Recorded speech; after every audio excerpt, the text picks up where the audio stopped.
નમસ્તે, અમદાવાદના હવામાન કેન્દ્રના દૈનિક હવામાન અહેવાલમાં આપનું સ્વાગત છે. ચાલો ગુજરાત રાજ્ય મુખ્ય હવામાન વિશે સંક્ષેપમાં ચર્ચા કરીએ. છેલ્લા 24 કલાક દરમિયાન સમગ્ર પ્રદેશમાં હવામાન શુષ્ક રહ્યું. ગુજરાત પ્રદેશ અને સૌરાષ્ટ્ર કચ્છ પ્રદેશમાં મહત્તમ તાપમાન સામાન્ય કરતાં નોંધપાત્ર રીતે વધુ હતું, જેના પરિણામે ગુજરાત પ્રદેશના કેટલાક વિસ્તારોમાં અને સૌરાષ્ટ્ર કચ્છના ઘણા વિસ્તારોમાં હીટવેવથી તીવ્ર હીટવેવની સ્થિતિ સર્જાઈ હતી. સૌરાષ્ટ્રના કેટલાક ભાગોમાં ગરમ રાત્રિનો અનુભવ થયો. લઘુત્તમ તાપમાન સામાન્ય કરતાં ઘણું વધારે રહ્યું, જ્યારે છૂટાછવાયા વિસ્તારોમાં ગરમ રાત્રિનો અનુભવ થયો. પ્રદેશમાં સૌથી વધુ મહત્તમ તાપમાન વલ્લભ વિદ્યાનગરમાં 42.3 ડિગ્રી સેલ્સિયસ હતું, જ્યારે સૌથી ઓછું લઘુત્તમ તાપમાન નલિયામાં 17.6 ડિગ્રી સેલ્સિયસ હતું. વર્તમાન હવામાનની પરિસ્થિતિ પ્રમાણે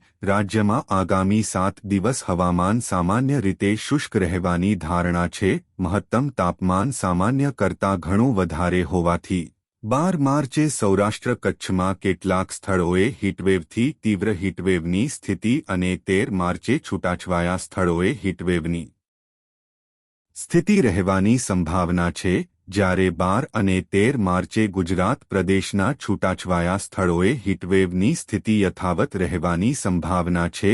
આગામી થોડા દિવસોમાં મહત્તમ તાપમાનમાં 2 થી 4 ડિગ્રી સેલ્સિયસનો ધીમે ધીમે ઘટાડો થવાને કારણે રાજ્યમાં 2 દિવસ પછી હીટવેવ સમાપ્ત થવાની સંભાવના છે. 12 અને 13 માર્ચ દરમિયાન ગુજરાત પ્રદેશ અને સૌરાષ્ટ્ર કચ્છના દરિયાકાંઠાના વિસ્તારોમાં ગરમ અને ભેજવાળું હવામાન રહેવાની શક્યતા છે. 12 માર્ચ દરમિયાન ગુજરાત પ્રદેશ અને સૌરાષ્ટ્ર કચ્છના છૂટાછવાયા સ્થળોએ પણ ગરમ રાત્રિની સ્થિતિ રહેવાની શક્યતા છે.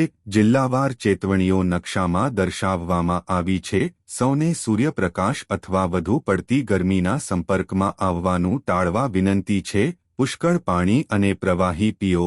હળવા વજનના, હળવા રંગના, ઢીલા ફિટિંગવાળા સુતરાઉ કપડાં પહેરો અને તમારા માથાને ઢાંકી રાખો. વધુ માહિતી માટે કૃપા કરીને અમારી વેબસાઇટ www.mausamtind.gov.in/અમદાવાદની મુલાકાત લો. આભાર. તમારો દિવસ શુભ રહે.